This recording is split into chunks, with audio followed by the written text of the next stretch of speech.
Hello friends, आज के आबार एक नतून भिडियो निये तुम्हादेर सामने चले एलाम। और बंधुरा एखन किन्तु प्रचंड गरम और आमादेर एखाने बृष्टि नेई बोललेई चले।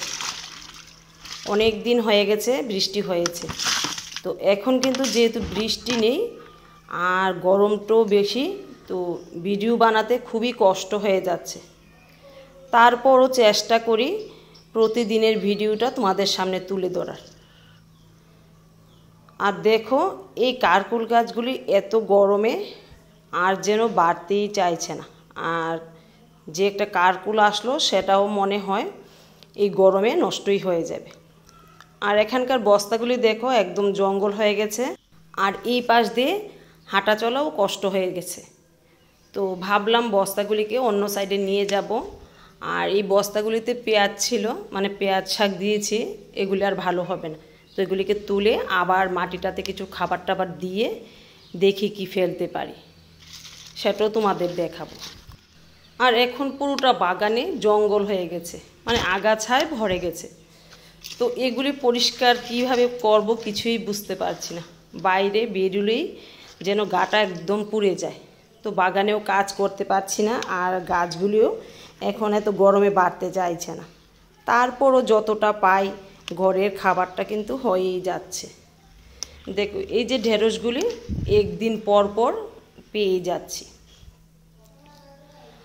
আর এই বস্তাগুলি ঢেঁড়স গাছগুলি অনেকটা বড় হয়ে গেছে, আর দুই একদিনের মধ্যে এর মধ্যে ঢেঁড়সও চলে আসবে। আর এখান থেকে তো তোমরা দেখলে আগে আমি ডগাটা ছিঁড়ে নিয়েছি, এবার সেই গাছটা থেকে কয়েকটা ব্রাঞ্চই বেরিয়েছে।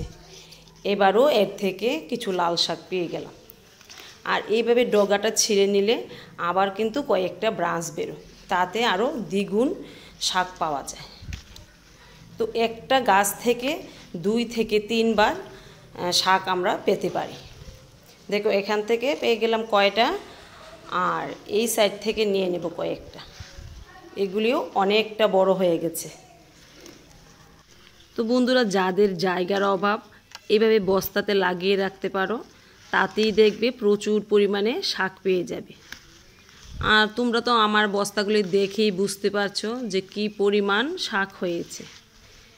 একটা পরিবার কি এরকম শাক থাকলে 2টা পরিবারই অনায়াসে চলবে। তো এবার দেখো চলে এলাম এই সাইডে। আর দেখো গতদিন তো আমার বান্ধবীকে দিলাম অনেকগুলি ডাটা, আর আজকে যতগুলি আছে সবগুলি তুলে নেব।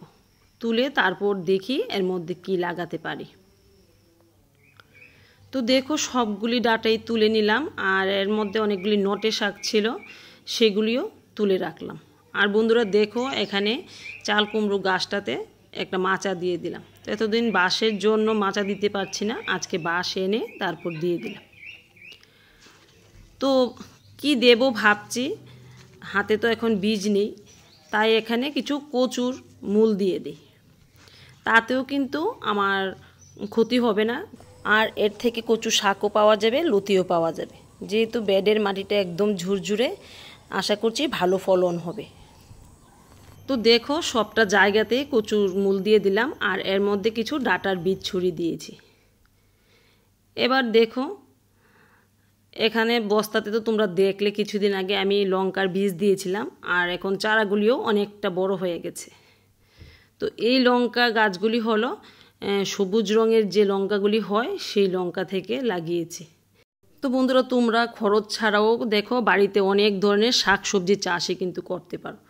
এই গাছ থেকে একটা পাকা লঙ্কার বীজ ফেললে, কিংবা বাজার থেকে যে লঙ্কাগুলি আমরা আনি তার থেকে যদি একটা পাকা লঙ্কার বীজ ফেলা যায়, তাতেই কিন্তু প্রচুর পরিমাণে চারা হয়। আর এই চারা থেকেই আমরা কিন্তু সারা বছরের লঙ্কা পেতে পারি। তো চলো এটাকে লাগিয়ে দিই। তো বন্ধুরা, তোমরা তো জানো এখানে আমি ধানি লঙ্কার চারা দিয়েছিলাম।